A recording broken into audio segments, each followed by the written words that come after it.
the you that was you before you were born and the you that is you even though you were in this physical body, this non-physical, spiritual soul source you, took the bounce and became more than you were before you had that negative experience. In other words, your negative experience caused you to ask and therefore expand. And the larger part of you did, real time, right now. But so often, in your human form, because you've been trained by what you've observed others doing, to now need to justify why you feel so bad. The only reason you feel bad is because you expanded and you didn't go with the expansion. The only reason you ever feel bad is because you are separating to some degree you from you. So it's quite an interesting cycle that life caused you to expand and you didn't go immediately only because you're not practiced at it. Your inner being is. It goes every time. But you didn't go with the expansion, and because you didn't go with the expansion, you feel bad, and then you think you feel bad because of the injustice that you're poking at. Isn't that interesting? A woman said, my lover left and now I'm sad. We said, no, you're not. She said, no, really, my lover left and now I'm sad. We said, no, you're not. She said, Abraham, what's wrong with you? My lover was here and I wasn't sad. And then my lover left and now I'm sad. I'm sad because my lover left. And we said, that isn't why you're sad. Your interaction with that lover caused you to create a much better relationship. And that person walking away to you represents this better relationship that you want. But the reason you feel bad is because you're focusing on the opposite of what you want, of what you've created. Well, she didn't get it, and we understand why you don't get it immediately, because most of you really relate the negative thing that you're observing as the reason that you feel bad, and we'll give it to you. Of course, it was the catalyst that caused you to expand, but it is always 100% of the time you not keeping up with the expansion that causes you to feel bad. Esther said, ooh, that made me so mad. And we say, no, it didn't. That caused you to expand. You didn't go, and that's why you feel angry, you see. And when you get that, you take your control back, because as long as you're mad at that one or that one or that one or that one, or disappointed over that or that or that, over which you have no control, then you're in deep doo-doo.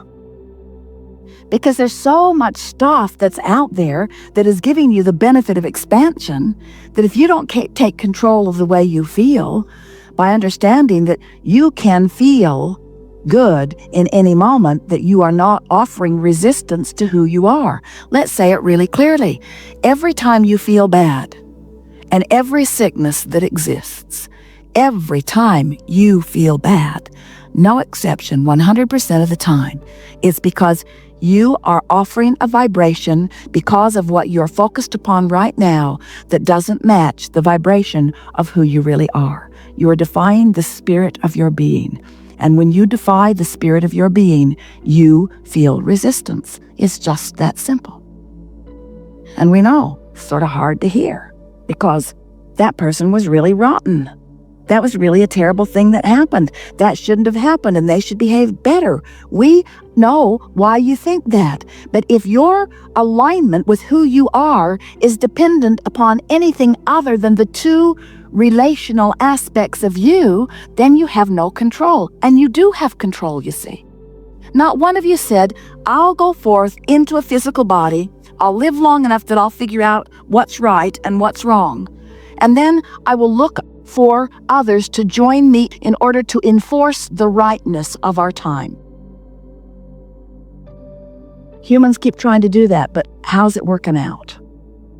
In other words, because have you ever had anyone come to you with any sort of force? Don't you defend yourself? Have you ever had anyone come to you with some sort of a verbal argument? Don't you defend yourself? Don't you just get sure of your position as they get sure of their position? Does any good ever come of it? Do you ever resolve a fist fight? Oh, well, the one that gets beaten to a pulp the fastest is figured the loser, and the one that can drag himself off under his own power is assigned the winner. But really? Really, did anybody win? Did any good really come out of it? So what we're encouraging is that early on you draw back your action of resistance and you draw back your words of resistance. And today we're going to talk all day about drawing back your thoughts of resistance, because that's where this process of creation takes place. You are the creator of you. You are the creator of the financial you. You are the creator of the vital, physical, good-feeling you. You are the creator of the intellectual you. You are the creator of the you in your dwelling. You are the creator of you in every aspect of your life experience. You are the creator of you. And what we want to impart to you in a way that you can really hear it from us is that there is a vibrational version of all of that that is so vivid and so available to us to see and for you to feel, that if we can convince you of the reality of this vibrational reality, if we can convince you of the realness of this vortex of creation that you've been contributing to before your birth and every day since, if we can help you to understand that before everything that you see that manifests, there is a vibrational version of it brewing.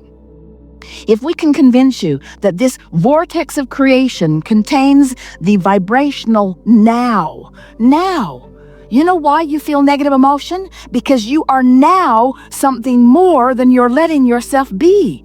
Your emotions are giving you real-time feedback about how well you're keeping up with you. So often, you look at what's manifested in your experience and you say, well, this is present tense. This is the now reality. And we say, anything that's manifested, we love you very much, is old news.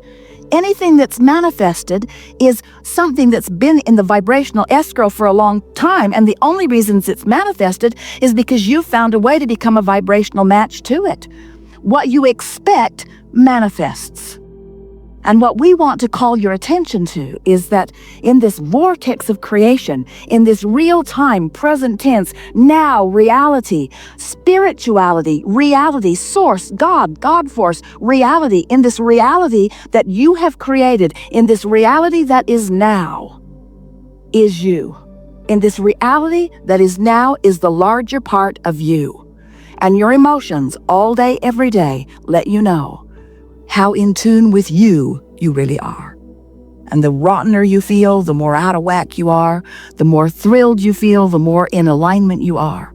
Everything that you or anyone else feels ever is about one thing and one thing only: your vibrational relationship with the spirit within you, your vibrational relationship with the soul, source of that which is you. So, it's a wonderful thing that you're here banging around. It's a wonderful thing that you're sifting through contrast. You intended to do that. You said, from your non-physical vantage point, I will send a part of my consciousness into a physical environment, and I will sift and come to new conclusions all day, every day.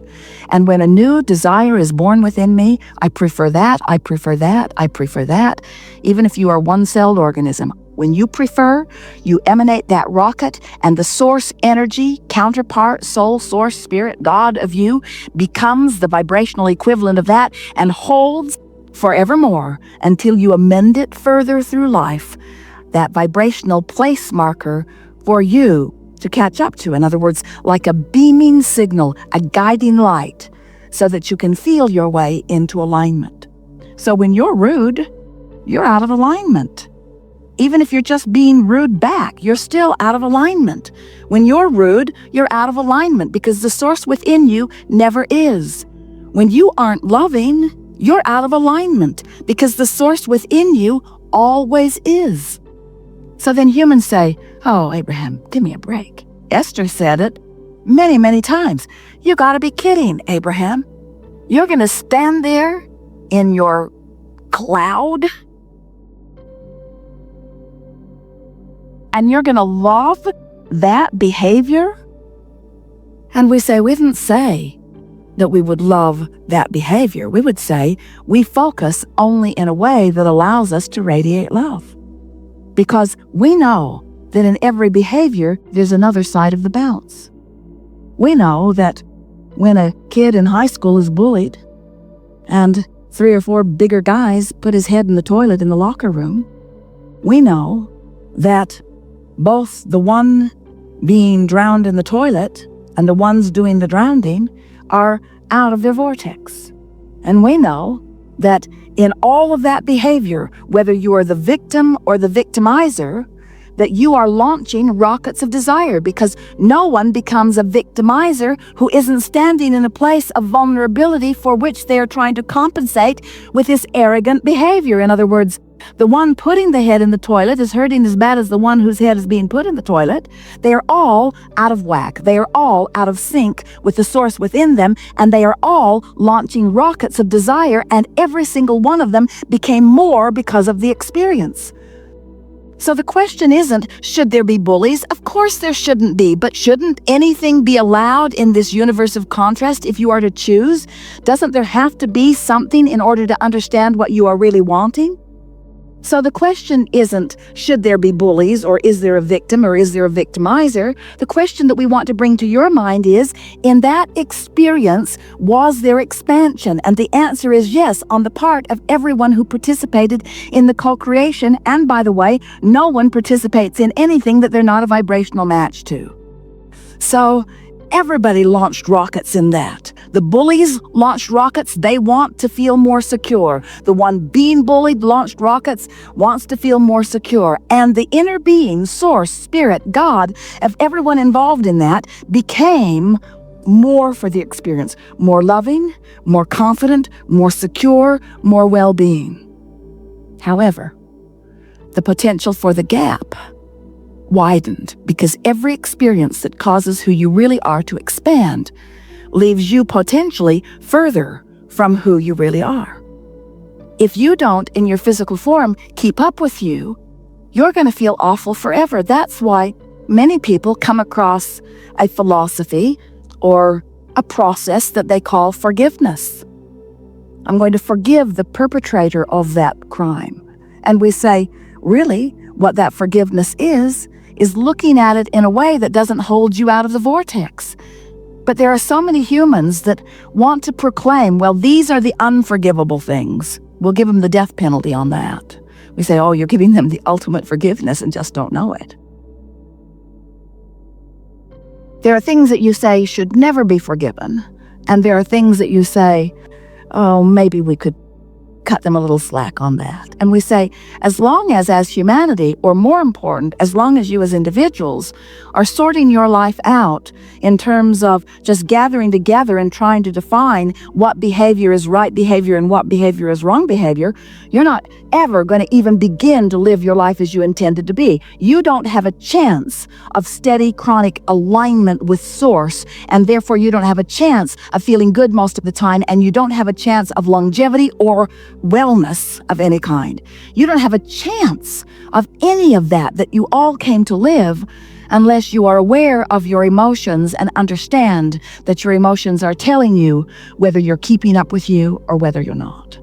As long as it matters to you that someone else change their behavior to affect the way you feel, you have no control, no steady alignment with who you are, and no sustainable well-being, you see.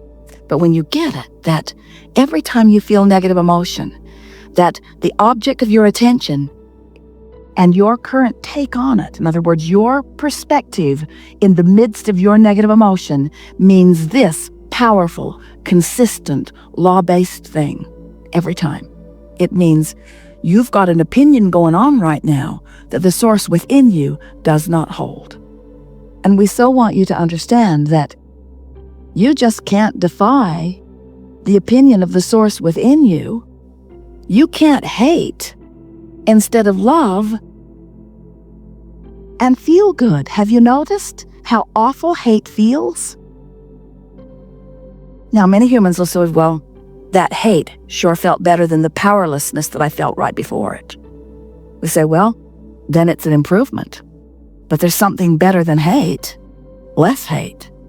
There's something better than less hate, anger. And there's something better than anger, frustration. There's something better than frustration, hope. And there's something better than hope, belief. And there's something better feeling than belief, and that's knowing. You just got to release the thoughts that hold you away from who you are. And as you release those thoughts, law of attraction brings you closer and closer and closer to the natural you that you have become.